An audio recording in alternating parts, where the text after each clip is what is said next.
Hello प्यारे बच्चों, कैसे हैं आप लोग। बच्चों, आज हम लोग class 6 component of the food इस चैप्टर को बहुत अच्छी तरीके से कॉन्सेप्ट वाइज क्लियर करेंगे। देखिए बच्चों, वीडियो को पूरा फुल देखना है। आपके पास एक रफ कॉपी होना चाहिए। जिस तरीके से मैं चीज़ों को समझा रहा हूँ आप उनको नोट डाउन कीजिए, समझने की कोशिश कीजिए और साथ साथ लर्न करने की भी कोशिश कीजिए। बेटा, ये जो चैप्टर है component of the food, components का मतलब क्या होता है? पार्ट्स। Components means parts. हमारे खाने के पार्ट्स मीन्स हमारा जो फूड है उसके कितने पार्ट्स होते हैं, किन किन पार्ट से वो मिल के बना है। जैसे एक पार्ट होता है इसका कार्बोहाइड्रेट, और दूसरा है फैट। वेजिटेबल्स में जैसे आप पोटैटो खाते हैं, जैसे आप राइस यूज करते हैं, जैसे ब्रेड हो गया, इन सभी फूड आइटम में आपको कार्बोहाइड्रेट मिल जाएगा। ये सोर्सेज हैं कार्बोहाइड्रेट के। फैट के सोर्सेज की अगर बात हम लोग करें तो फैट जिसे हमें ऑयल से मिल जाएगा, घी यूज़ किया जाता है उससे मिल जाएगा, बटर यूज़ किया जाता है उससे भी मिल जाएगा। ये सारे फूड क्या कहलाते हैं? एनर्जी गिविंग फूड कहलाते हैं। Energy giving food. देखिए बच्चों, मैंने दो पार्ट्स के बारे में बताया। एक पार्ट हो गया कार्बोहाइड्रेट और दूसरा पार्ट हो गया फैट। तो ये सारे फूड कहलाते हैं energy giving food. Carbohydrate glucose में ब्रेक हो जाता है और फैट जो होती है वो फैटी एसिड में। कार्बोहाइड्रेट एंड फैट, इनसे बनता है एटीपी, एडिनोसिन ट्राइफॉस्फेट। और इस एटीपी का काम होता है बॉडी के अंदर एनर्जी को मेंटेन करना। मीन्स आप जितने भी काम करते हैं, जैसे आप चलना फिरना, उठना दौड़ना, भागना, बहुत सारे काम दिन भर के आप जितने भी काम करते हैं, उन सभी कामों के लिए आपको एनर्जी की रिक्वायरमेंट होती है। और वो एनर्जी की रिक्वायरमेंट आपको कौन पूरी कराएगा? एटीपी। एटीपी बेटा कहाँ से आया? ग्लूकोज और फैटी एसिड से आया। ग्लूकोज का मेन सोर्स क्या है? कार्बोहाइड्रेट। फैटी एसिड का मेन सोर्स क्या है? फैट। और ये दोनों क्या है? हमारे फूड के कंपोनेंट्स हैं। तीसरा कंपोनेंट आपको ध्यान में रखना है, प्रोटीन। इसको कहा जाता है बॉडी बिल्डिंग फूड। क्या बोलेंगे? Body building food. जिस तरीके से एक घर को बनाने के लिए ईंटों की जरूरत होती है, जैसे एक घर बना हुआ है भाई, ये घर बना हुआ है, तो ये घर कैसे बन सकता है? जब तक कि इसमें ब्रिक्स ना लगी हों, ईंटें ना लगे हों। ईंटें, बहुत सारी ईंटें जोड़ करके ही हम पूरा घर बनाते हैं। उसी तरीके से कोई भी लिविंग ऑर्गेनिज्म है, अगर उसकी बॉडी का फॉर्मेशन होना है तो बॉडी के फॉर्मेशन के लिए किस चीज की नीड होती है? प्रोटीन की नीड होती है। तो protein is a body building substance. इसके अलावा विटामिन, चौथा कंपोनेंट है विटामिन। और पांचवा कंपोनेंट है मिनरल्स। ये दोनों फूड कहलाते हैं protective food. Vitamins and minerals, ये दोनों क्या कहलाते हैं? Protective food. प्रोटेक्टिव फूड में देखिए, बॉडी के जो डिफरेंट टाइप के पार्ट्स हैं उनकी फंक्शनिंग में हेल्प करते हैं बहुत सारे मिनरल्स। और विटामिन्स का काम होता है हमारी इम्यून सिस्टम को स्ट्रॉन्ग करना, मीन्स इम्यूनिटी को मेंटेन करना। इम्यूनिटी क्या है? बीमारियों से लड़ने की जो ताकत है उसे हम क्या कहते हैं? इम्यूनिटी।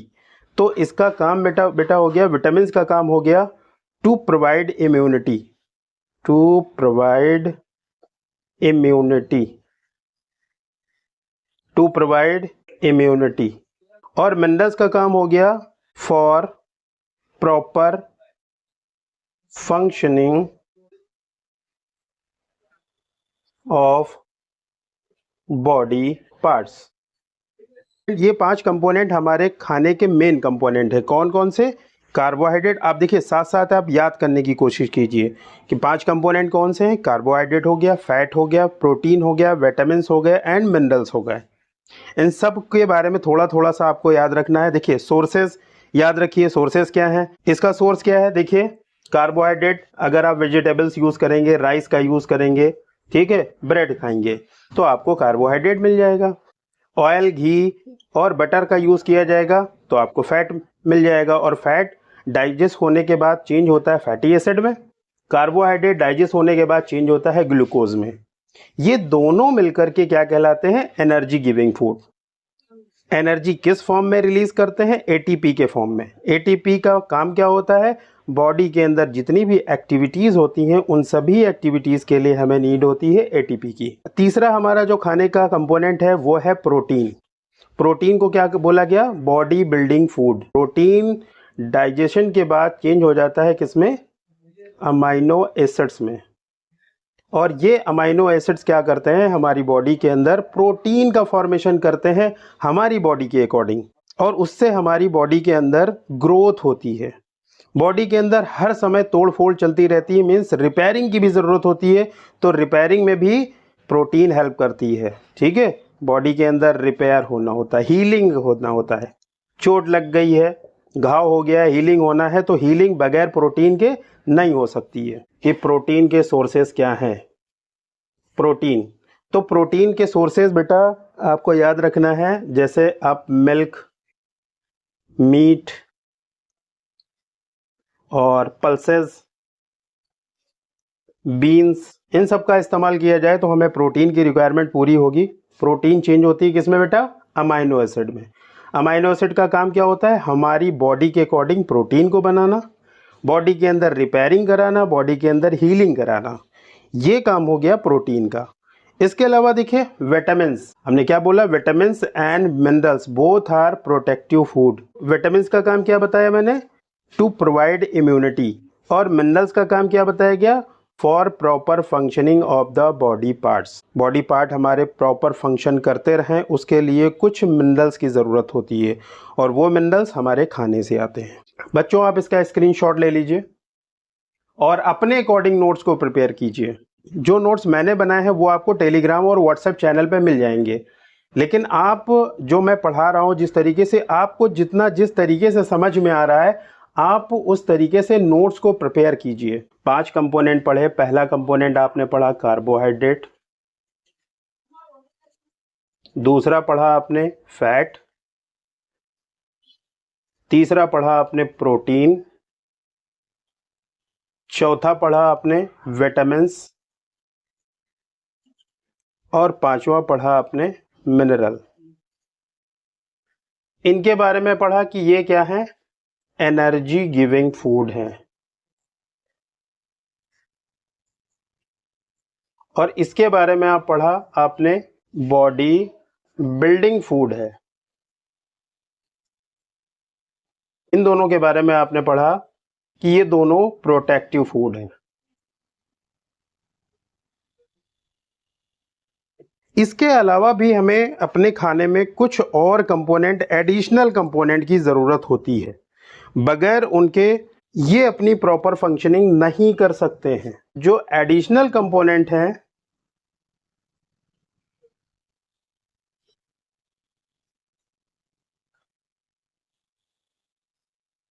उसमें आ जाएगा वाटर, दूसरा आ जाएगा रफेजेस, मीन्स फाइबर्स। पानी आपको, अगर एक हेल्दी पर्सन है तो उसे कितना पीना चाहिए? 4 से 5 लीटर पानी पीना चाहिए। अगर आप फुल्ली हाइड्रेटेड रहेंगे तो आपकी बॉडी के अंदर जो फंक्शन होंगे वो बहुत ही प्रॉपर वे में होंगे। तो ये सारे आपने कंपोनेंट देखे कि फूड के ये कंपोनेंट होते हैं और ये हमारी रिक्वायरमेंट है। अब आपके पास जैसे क्वेश्चन आ जाए व्हाट इज फूड, आंसर क्या होगा इसका बच्चों? Food is any substance which provide nutritional support for an organism। किसी भी लिविंग ऑर्गेनिज्म को न्यूट्रिशनल सपोर्ट प्रोवाइड करने वाला सब्सटेंस क्या कहलाएगा बेटा? फूड कहलाएगा, खाना हम उसे ही कहेंगे जो हमारी रिक्वायरमेंट को पूरा करे। बॉडी की जो रिक्वायरमेंट्स हैं, ज़रूरत हैं, उन ज़रूरतों को पूरा करने वाले सब्सटेंसेस को हम क्या कहते हैं? फूड कहते हैं, खाना कहते हैं। दूसरा सवाल है व्हाट आर न्यूट्रिएंट्स, ये सवाल है आपका। Food contain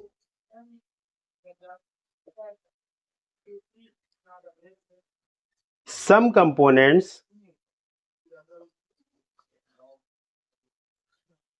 that are needed by our body. These components are called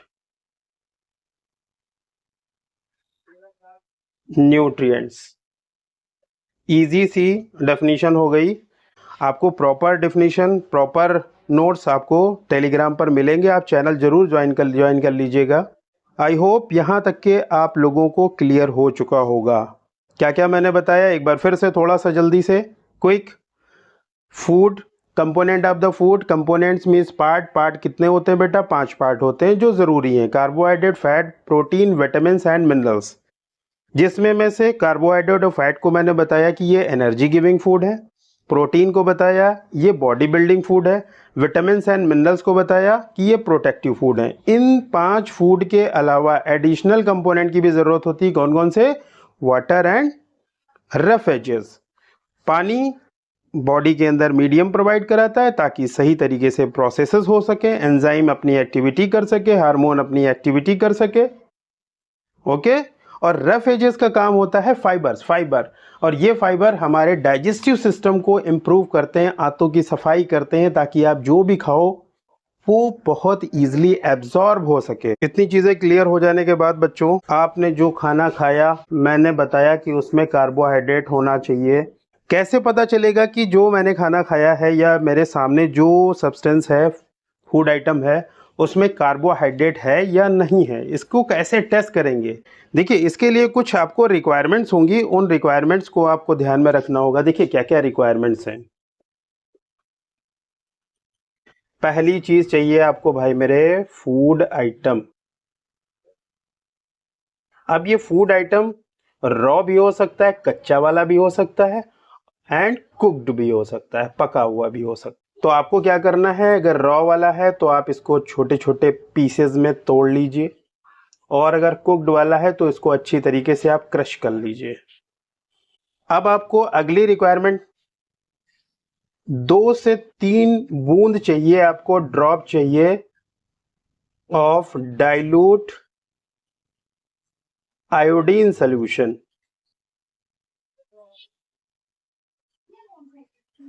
इस आयोडीन सॉल्यूशन को बनाने के लिए आपको क्या करना है कि आपको एक टेस्ट ट्यूब ले लेना है। ये मैंने टेस्ट ट्यूब ले लिया।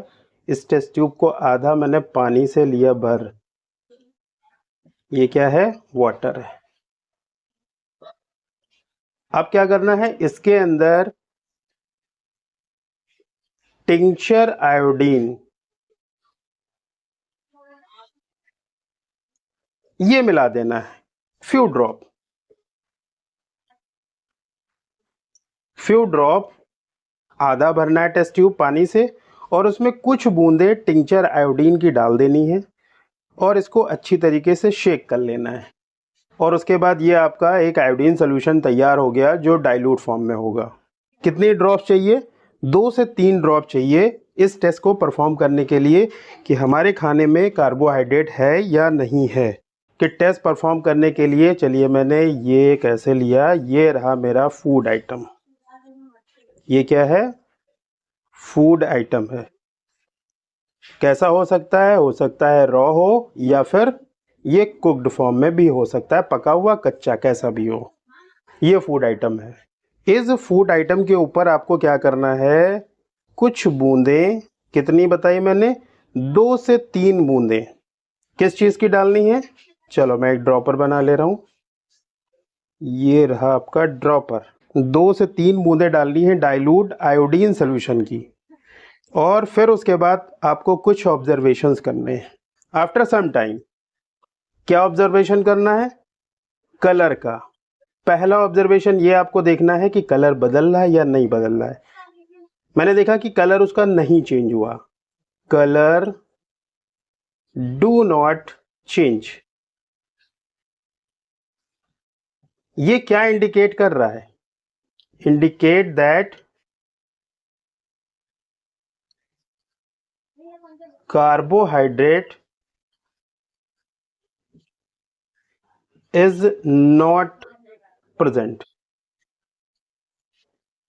देखो बेटा, कार्बोहाइड्रेट जो फूड आइटम में प्रेजेंट होता है वो कार्बोहाइड्रेट प्रेजेंट होता है स्टार्च के फॉर्म में। किस फॉर्म में होता है?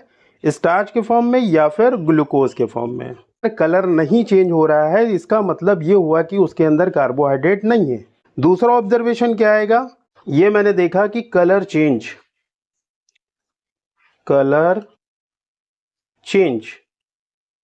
और वो कलर कैसा हो जाएगा? ब्लू ब्लैक कलर हो जाएगा। Blue black colour. कैसा कलर? Blue black colour. ये कलर याद रखना आपको, ब्लू ब्लैक कलर। और ये कलर इंडिकेट करता है कि carbohydrate is present. Carbohydrate is present. बस सिंपल सा ये टेस्ट था। इस टेस्ट को परफॉर्म करने के लिए आपको रिक्वायरमेंट दो चीज़ों की है। एक चाहिए मुझे फूड आइटम, वो रॉ हो सकता है या कुक्ड हो सकता है, और चाहिए 2 से 3 ड्रॉप डाइल्यूट आयोडीन सोल्यूशन की। अब ये डाइल्यूट सोल्यूशन हम कैसे बनाएंगे? आपको एक टेस्ट ट्यूब ले लेना है, परख नली, और इस टेस्ट ट्यूब को आधा पानी से भर लेना है। इसमें कुछ ड्रॉप ऑफ टिंचर आयोडीन डालेंगे और इसको अच्छी तरीके से शेक कर लेंगे। आयोडीन सोल्यूशन तैयार आपका। फूड आइटम लेना है और इस फूड आइटम को हमने बताया था रॉ या कुक दोनों फॉर्म में ले सकते हैं। क्रश कर लीजिए आप अच्छी तरीके से, या पीसेस में उसको ब्रेक कर लीजिए। अब यहाँ पर आयोडीन सोल्यूशन जो डाइल्यूट वाला आपने बनाया है उसकी कितनी 2 से 3 बूंदे इसके ऊपर डालिए, और थोड़ी देर के बाद आप इसके कलर को ऑब्जर्व कीजिए। अगर कलर इसका नहीं चेंज होता है, इसका मतलब ये हुआ है इस खाने में कार्बोहाइड्रेट नहीं है। और अगर इसका कलर चेंज हो जाता है, और चेंज होकर के कैसा आता है बेटा? ब्लू ब्लैक कलर आता है, तो ये इंडिकेट करता है कि इस खाने के अंदर कार्बोहाइड्रेट प्रेजेंट है। ओके, जल्दी से आप लोग इसका स्क्रीनशॉट ले लीजिए। बेटा नोट्स आपको प्रोवाइड करा दिए जाएंगे, टेलीग्राम ज्वाइन कीजिए। बच्चों अभी आपने कार्बोहाइड्रेट का टेस्ट देख लिया कि कैसे परफॉर्म होता है। अब हम लोग प्रोटीन का टेस्ट देखेंगे कि प्रोटीन का टेस्ट हम कैसे परफॉर्म करते हैं, कि हमारे फूड के कंपोनेंट में प्रोटीन है या नहीं है। इसके लिए जो टेस्ट होना है उसके लिए कुछ रिक्वायरमेंट्स हैं। वो रिक्वायरमेंट्स क्या क्या हैं? पहली रिक्वायरमेंट है फूड आइटम। फूड आइटम अगर सॉलिड फॉर्म में है तो आपको उसको पेस्ट या पाउडर फॉर्म में चेंज करना होगा। पेस्ट और पाउडर फॉर्म, इस फॉर्म में आपको उसको चेंज कर लेना है। और दूसरी रिक्वायरमेंट कॉपर सल्फेट। फॉर्मूला क्या होता है इसका? CuSO4।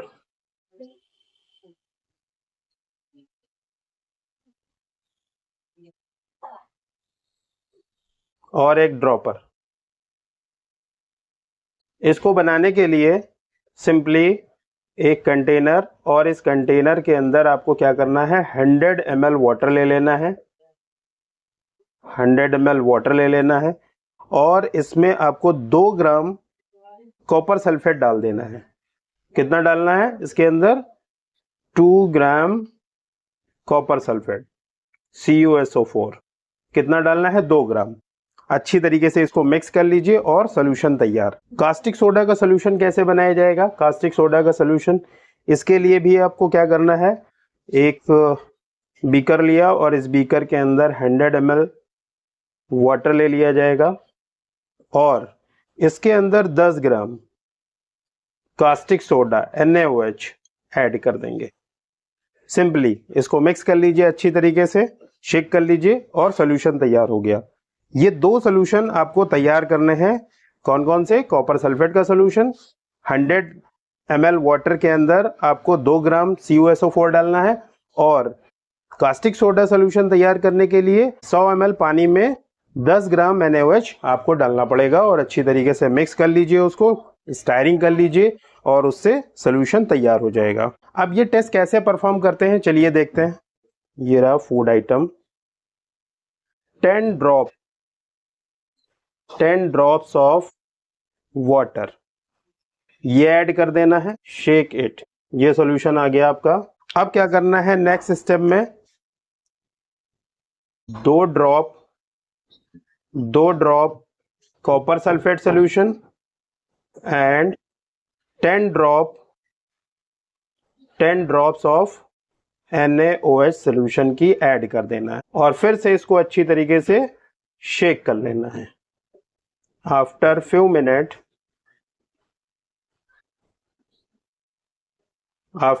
मिनट्स, कुछ देर के बाद आपको क्या ऑब्जर्व करना है, अगर इसका colour turn to violet,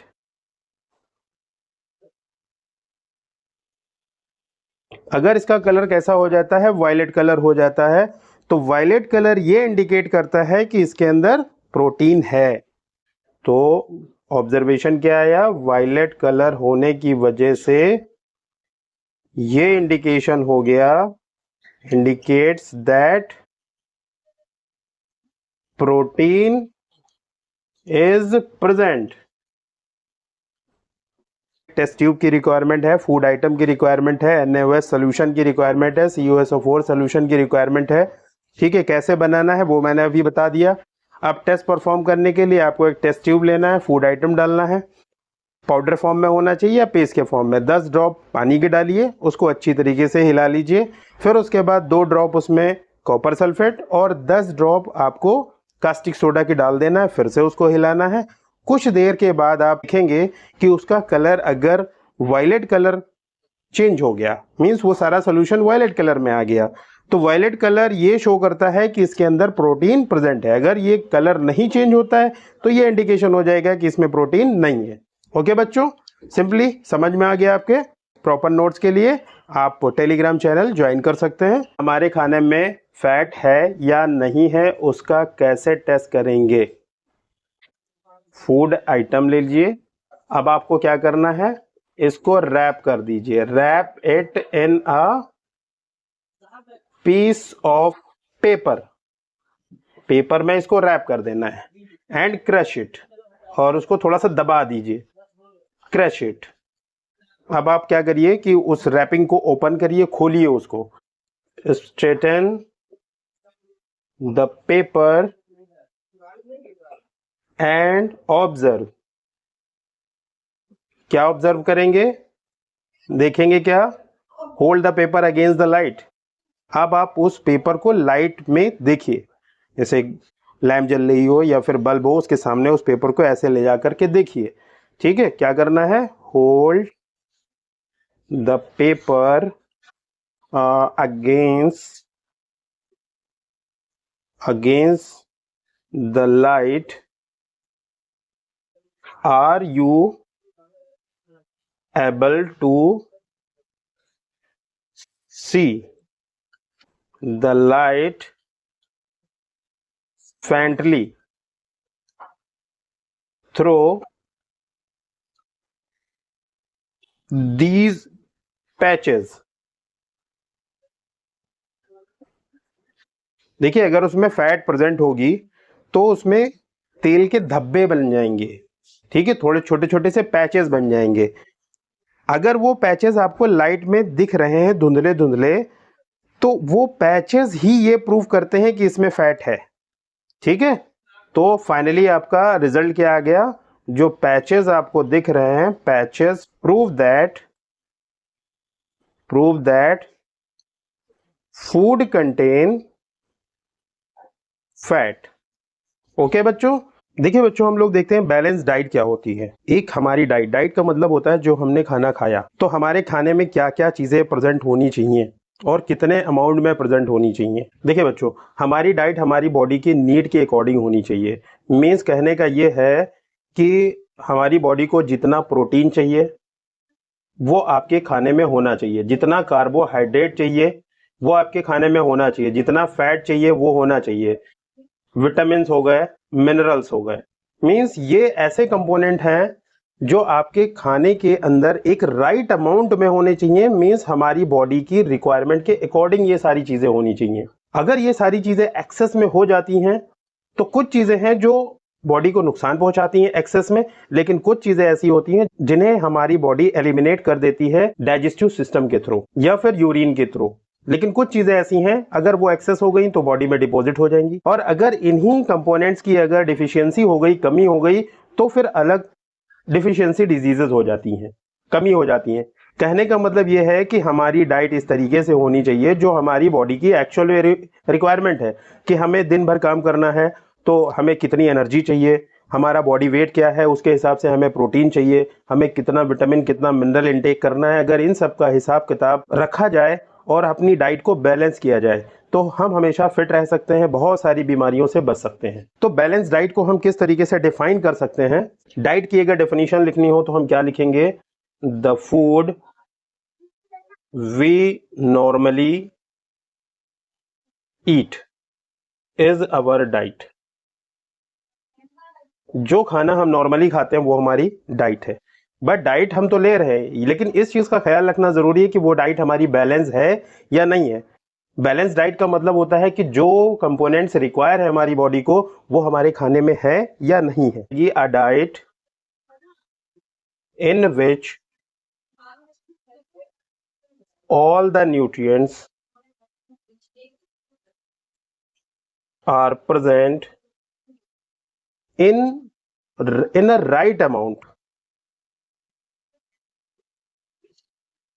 which are needed by our body। हमारी बॉडी को जो राइट अमाउंट में न्यूट्रिएंट चाहिए वो अगर न्यूट्रिएंट हमारे खाने में प्रेजेंट हैं तो वो हमारा खाना क्या कहलाएगा? एक बैलेंस डाइट कहलाएगा। ओके बच्चों, हम लोग दिन भर में सुबह से शाम तक बहुत सारी चीज़ों को खाते हैं, तो हमारा जो खाना बन रहा है या जो चीज़ें हम खा रहे हैं तो उनको खाने से पहले कुछ चीज़ों का ख्याल रखना है अगर वाकई अपनी डाइट को आप मेंटेन करना चाह रहे हो। क्योंकि बहुत सारी चीज़ें ऐसी हैं जिनको आप खाते तो हैं बट अगर उनको सही तरीके से हैंडल नहीं किया गया देन उसके न्यूट्रिएंट लॉस हो जाते हैं। अगर आपने खाना तो बनाया और अगर उस खाने को प्रॉपर्ली आपने कुक नहीं किया है, पका नहीं है सही तरीके से, तो उसके न्यूट्रिएंट जो होते हैं वो आपको नहीं मिल पाते हैं। Food should be cooked properly. देखिए बहुत सारे खाने ऐसे हैं जिनको अगर बहुत ज्यादा आपने पका दिया तो उसके विटामिन लॉस हो जाते हैं। जैसे विटामिन सी है, vitamin C gets easily destroyed by heating during cooking.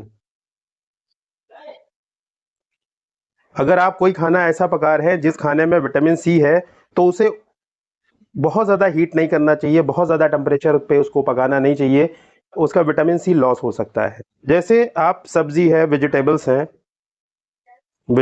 हैं, अगर आपने इसकी पीलिंग कर दी है, पीलिंग के बाद इसको वॉश नहीं करना है, ठीक है, आफ्टर पीलिंग इसे वॉश नहीं करना है। अगर आप इसका छिलका उतार देने के बाद अगर आप इसको धुल देते हैं तो बहुत सारे न्यूट्रिएंट जो होते हैं वो चले जाते हैं, बेकार हो जाते हैं, आपके लिए यूजलेस है वो। और बहुत सारे वेजिटेबल्स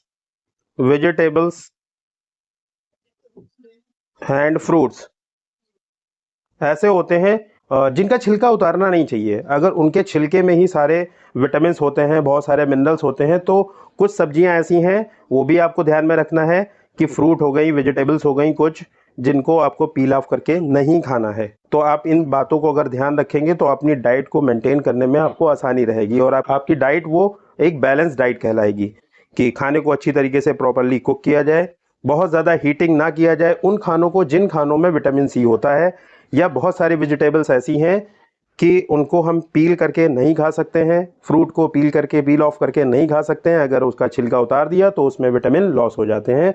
इसके अलावा सब्जियां हैं तो उन्हें छीलने के बाद धुलना नहीं चाहिए।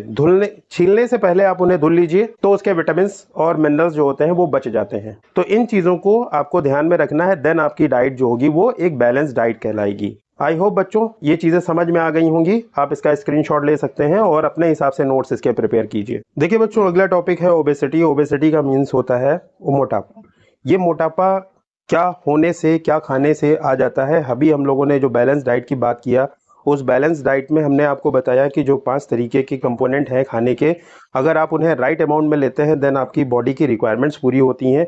अगर वो चीज़ें कम लेते हैं तो डिफिशियंसी डिजीज़ हो जाती हैं, और अगर ज़्यादा अमाउंट में ले लिया तो कुछ को तो बॉडी हमारी एलिमिनेट कर देती है, लेकिन कुछ ऐसे फूड हैं जिनको हमारी बॉडी स्टोर कर लेती है, और वही स्टोरेज ही ओबेसिटी है, मोटापा है। देखिए बेटा, 2 तरीके के खाने, एक हो गया फैट और दूसरा हो गया कार्बोहाइड्रेट।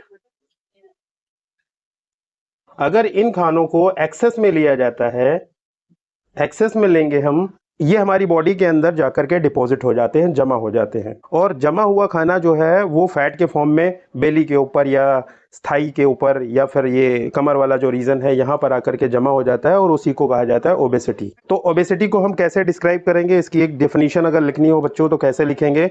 चलिए मेरे साथ साथ आप लोग भी लिखिए। Disorder involving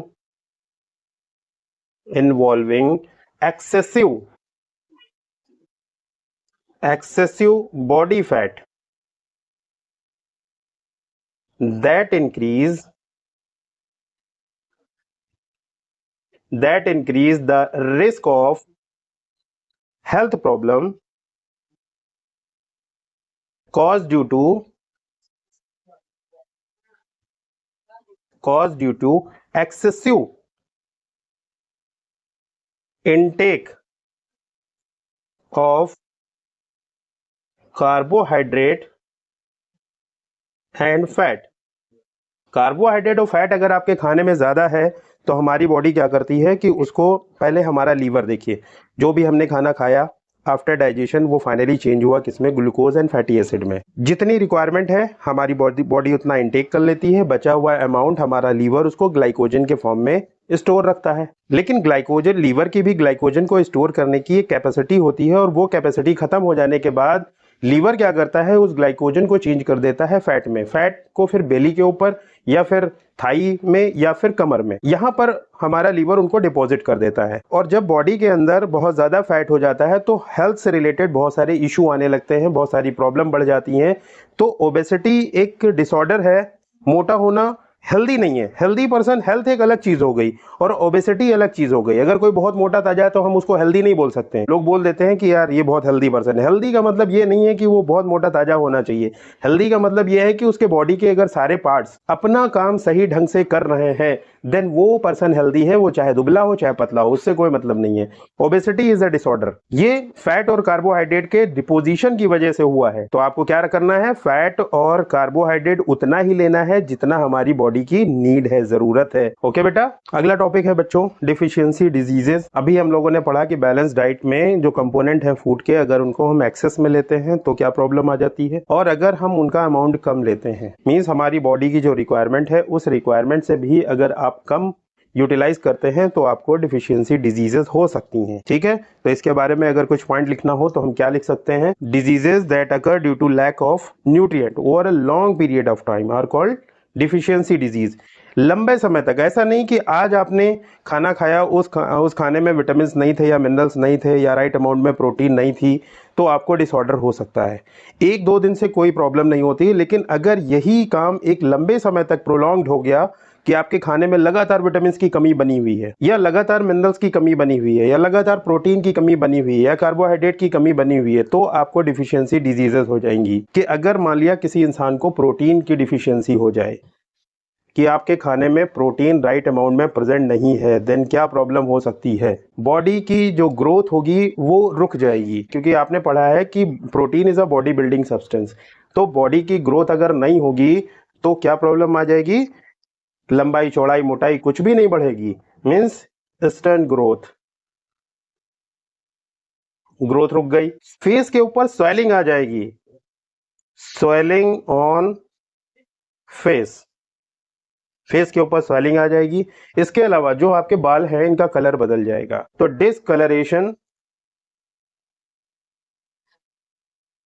discolouration of hair.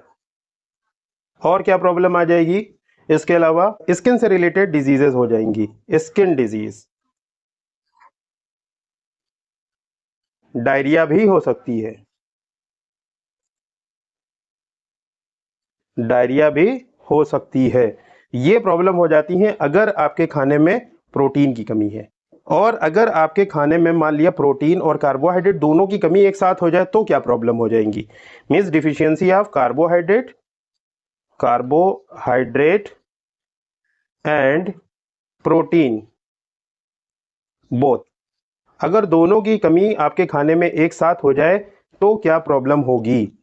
क्या डिफिशियंसी डिसऑर्डर सामने आएगा? आपके के पास प्रोटीन ना होने की वजह से बॉडी के अंदर ग्रोथ नहीं होगी, और कार्बोहाइड्रेट की कमी होने की वजह से बॉडी के जो ऑर्गन है वो अपना काम सही तरीके से नहीं कर पाएंगे। तो ऐसे में होगा क्या? ग्रोथ कंप्लीटली रुक जाएगी। तो पहला काम तो हो गया कि ग्रोथ में स्टॉप कंप्लीटली, वो पर्सन बड़ा कमजोर हो जाएगा। तो body become very lean and so weak.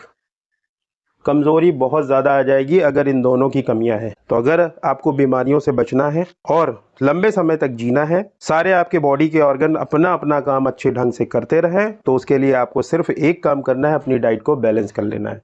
जितनी भी डिफिशियंसी या डिजीजेज हैं, अगर आप लगातार एक बैलेंस डाइट ले रहे हैं देन इनको सही किया जा सकता है, आपको मेडिसिन की जरूरत नहीं पड़ेगी। अब बहुत सारे बच्चों के दिमाग में ये सवाल आ रहा होगा कि हमें प्रोटीन कितनी लेनी है।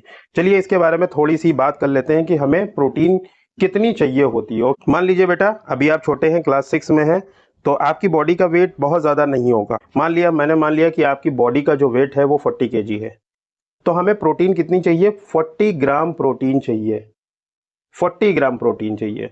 तो 40 ग्राम आपको प्रोटीन की नीड है।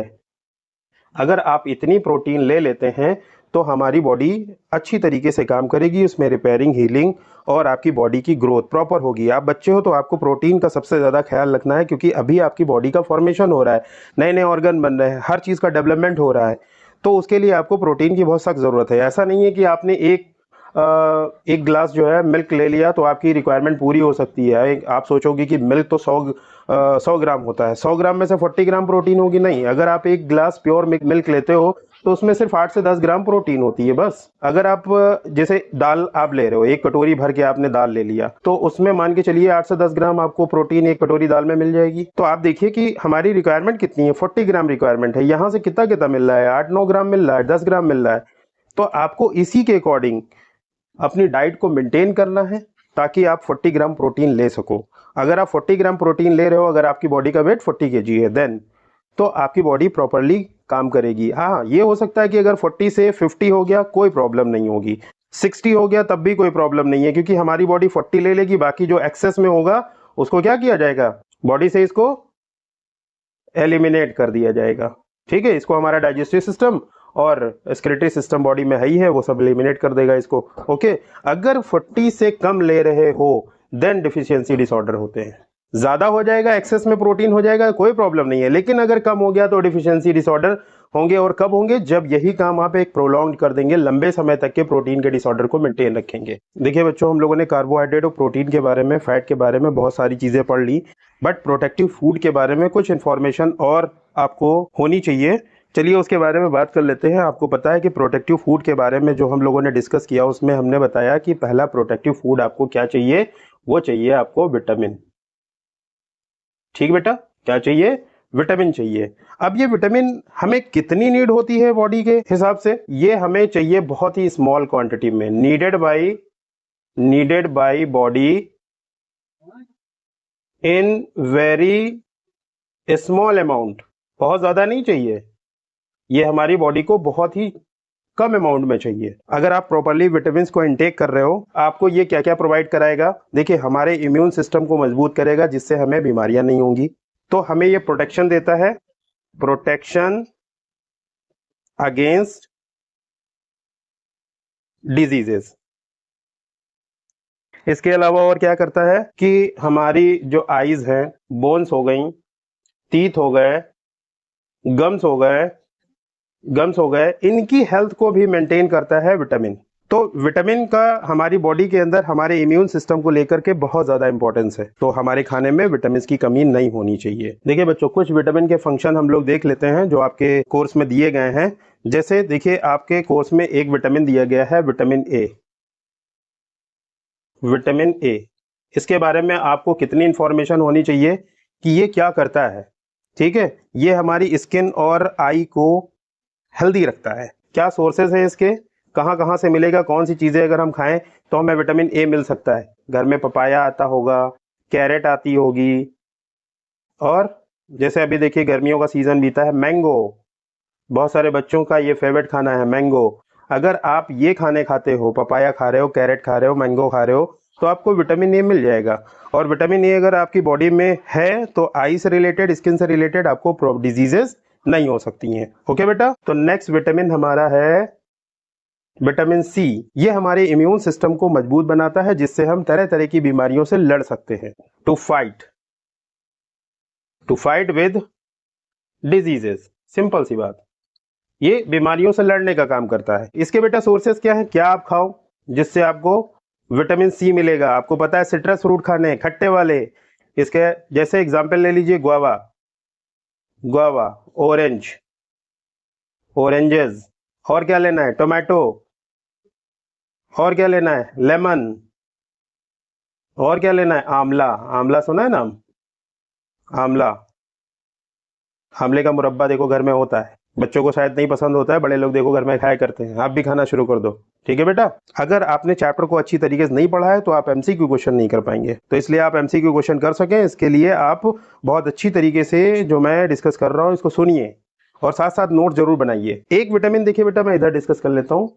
एक विटामिन है विटामिन डी, ठीक है। इसके बारे में आपने सुना होगा, क्या करता है विटामिन डी। देखिए, जो हम कैल्शियम वाला खाना खाते हैं, तो उस कैल्शियम वाले खाने को बॉडी में यूज कराना, मीन्स कैल्शियम के अपटेक को बढ़ाना, कैल्शियम को बोन्स और टीथ में डिपॉजिट करना, ये काम होता है विटामिन डी का। अगर विटामिन डी की कमी है तो आप कितना भी कैल्शियम ले लीजिए, वो आपकी बॉडी में यूज नहीं होगा।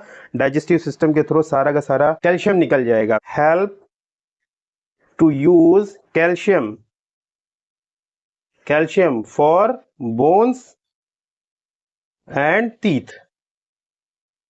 कौन कौन से इसके सोर्सेज हैं, इसके बारे में बात कर लीजिए। क्या खाएं जिससे हमें विटामिन डी मिल सके। एग खाइए, उसमें होता है। लीवर का इस्तेमाल कीजिए, और फिश का इस्तेमाल कर सकते हैं। मिल्क ले लीजिए, इन सभी चीज़ों में विटामिन डी होता है। सुबह वाली धूप होती है, उसको लेना चाहिए। इसलिए सुबह की अगर आप आदत है आपकी उठने की, तो आप अपनी छत पे जाइए, पहली किरण वाली धूप होती है उसको अपनी बॉडी पे लगने दीजिए। फ्री में विटामिन डी मिल रहा है आपको। इसका स्क्रीनशॉट ले लीजिए। आई होप चीजें समझ में आ गई होंगी। देखिए बेटा, एक प्रोटेक्टिव फूड आपने पढ़ लिया, वो क्या था, विटामिन थे। दूसरा प्रोटेक्टिव फूड हमारा क्या है, मिनरल्स है। ये भी हमें बहुत स्मॉल क्वांटिटी में चाहिए। अब ये इसेंशियल किस तरीके से है हमारे लिए, हमारी बॉडी के प्रॉपर फंक्शनिंग के लिए मिनरल की जरूरत होती है, प्रॉपर ग्रोथ के लिए मिनरल की जरूरत होती है। तो इसेंशियल किस तरीके से है, आप लिख लीजिए इसको, इसेंशियल फॉर प्रॉपर ग्रोथ। जब बॉडी के सारे पार्ट सही से काम करेंगे तभी तो प्रॉपर ग्रोथ होगी। मिनरल्स का भंडार कहाँ से हमें मिलेगा, क्या खाओ भैया जिससे आपको मिनरल्स मिल जाएं। तो आपको क्या क्या खाना है अपने खाने में, सोर्सेस क्या हैं इसके, ध्यान में रखो भाई। आपने जिंजर खाया, जिंजर समझते हो, अच्छी तो नहीं लगती है लेकिन खा लेना यार। सॉल्ट का इस्तेमाल किया जाता है, जैसे सी फूड आप इस्तेमाल करते हो, इन सब से आपको जो मिलेगी वो आयोडीन मिल जाएगी। आपको पता है कि हमारी बॉडी के अंदर जो थायराइड ग्लैंड होती है, उसके प्रॉपर फंक्शनिंग के लिए हमें आयोडीन की जरूरत होती है। नमक खाते हो, उसमें होता है फास्फोरस, ये भी तो एक मिनरल है। ये कहाँ से मिलेगा हमें, ये मिलेगा हमें अगर आप मिल्क का इस्तेमाल कर रहे हो तो उसमें फास्फोरस होता है। बनाना अगर आप इस्तेमाल करते हो फ्रूट में, देन आपको फास्फोरस मिल जाएगा। ये हड्डियों की मजबूती के लिए होता है। हार्डनेस, हड्डियों में जो हार्डनेस होती है वो किसकी वजह से होती है? फास्फोरस की वजह से होती है। इसके अलावा जैसे बेटा आयरन की नीड होती है, ब्लड का मेन कंपोनेंट क्या है? आयरन। इसको क्या खाने से आएगा? Leafy vegetable. जो लीफी वेजिटेबल्स होते हैं, पत्तेदार सब्जियां, वेजिटेबल्स, वो आपको खाना है। और क्या खाना है? एप्पल खा लो भाई, एप्पल में भी आयरन होता है। और एक कैल्शियम, अभी आपने पढ़ा कैल्शियम क्या खाने से मिलेगा, और कैल्शियम का काम अभी आपने पढ़ लिया, थोड़ा सा जान लिया। कैल्शियम हड्डियों के अंदर फ्लेक्सिबिलिटी को मेंटेन करता है, हड्डियों को मजबूत बनाता है। कैल्शियम कहाँ से मिलेगा? एग खाने से मिलेगा और मिल्क को पीने से मिलेगा। मिनरल्स में आपने देख लिए, ये 3-4 टाइप के मिनरल्स के बारे में याद रखो। आयोडीन, फास्फोरस, आयरन, कैल्शियम, इनके सोर्सेस क्या है, और मिनरल्स हमें ट्रेस अमाउंट में जरूरत होती है। देखिए बेटा, अदर न्यूट्रिएंट में आपने पढ़ा कि 2 एडिशनल न्यूट्रिएंट हमें चाहिए होते हैं। एक था पानी और दूसरा था डाइटरी फाइबर्स, जिसको आपने रफेजेस कहा था। चलिए हम लोग इसके बारे में थोड़ा सा देख लेते हैं कि जो रफेजेस है, रफेजेस ये कोई हमें न्यूट्रिशन नहीं प्रोवाइड कराते हैं। Do not provide any nutrition, ये हमें कोई न्यूट्रिशन नहीं देते हैं। फिर क्यों खाते हैं हम भाई? यार बेकार वाली चीजें खाई जा रही हैं, न्यूट्रिशन भी नहीं मिल रहा, फिर भी रफेजेस खा रहे हैं। नहीं बेटा, बहुत जरूरी है। क्या करते हैं ये हमारे डाइजेस्टिव सिस्टम को सपोर्ट करते हैं, ताकि आपका खाना इजीली डाइजेस्ट हो सके, इजीली एब्जॉर्ब हो सके, आपका डाइजेस्टिव सिस्टम प्रॉपरली वर्क कर सके। इसके लिए रफेजेस की जरूरत होती है। तो क्या काम हो गया बेटा? Help our body to get rid of undigested food. जो खाना डाइजेस्ट नहीं हुआ है उसको एलिमिनेट करने में हेल्प करते हैं कौन? रफेजेस। सोर्सेज क्या है, कहां से हमें मिलेगा रफेजेस? क्या खाएं जिससे हमें रफेजेस मिले? तो इसके बेटा सोर्सेज जो है, सोर्सेज वो कौन कौन से हैं? जैसे आप ग्रेन खाते हो, अनाज ग्रेन हो गए। पल्सेज जैसे पोटैटो, जैसे फ्रूट्स, जैसे वेजिटेबल्स। अगर आपके डाइट में ये चीजें इंक्लूड हैं, देन आपको रफेजेस मिल जाएंगे, आपका डाइजेस्टिव सिस्टम इंप्रूव हो जाएगा। दूसरा जो एडिशनल न्यूट्रिएंट में था वो था वाटर, पानी। हमने बताया था कि पानी की क्या इसेंशियलिटी है बॉडी के अंदर। ये क्या करता है कि जो हमने न्यूट्रिएंट लिए हैं, 5 तरीके के आपने पढ़े, fat, carbohydrate, protein, vitamin and minerals, इन सभी के एब्जॉर्प्शन में हेल्प करता है वाटर। तो आप इसके बारे में क्या लिखेंगे? क्या करता है ये? Help to absorb nutrients from food. खाने में से जो न्यूट्रिएंट है उनको अच्छी तरीके से एब्जॉर्ब करता है, और इसके अलावा जो वेस्ट मटेरियल है उनके रिमूवल में हेल्प करता है। वेस्ट मटेरियल बॉडी के अंदर जो बन रहे हैं वो रिमूव होना जरूरी है, तो यूरिन के थ्रू और स्वेट के फॉर्म में पानी क्या करता है? उनको बाहर एलिमिनेट कर देता है। क्या करता है ये? Removal of waste from body with urine and sweat, पसीना, रफेजेस एंड वाटर, दोनों हमारे डाइजेस्टिव सिस्टम को इंप्रूव कर रहे हैं, बॉडी के अंदर एक होम्योस्टैसिस मेंटेन कर रहे हैं, इंटरनल जो एनवायरनमेंट है उसको मेंटेन कर रहे हैं। ओके बेटा, इसका स्क्रीनशॉट ले लीजिए बच्चों। देखिए बेटा, अब हम लोगों को जो पढ़ना है वो थोड़ा सा ध्यान से देखिए कि विटामिन और मिनरल हम लोगों ने पढ़ लिए।